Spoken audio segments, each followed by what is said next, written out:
ম্যাক্রেল fish রান্না করা হচ্ছে। এটা একটি বিদেশি মাছ।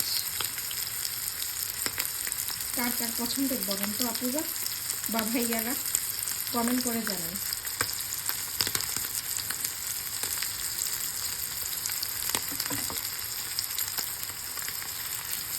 এটা অয়েলি ফিশ, বাচ্চাদের জন্য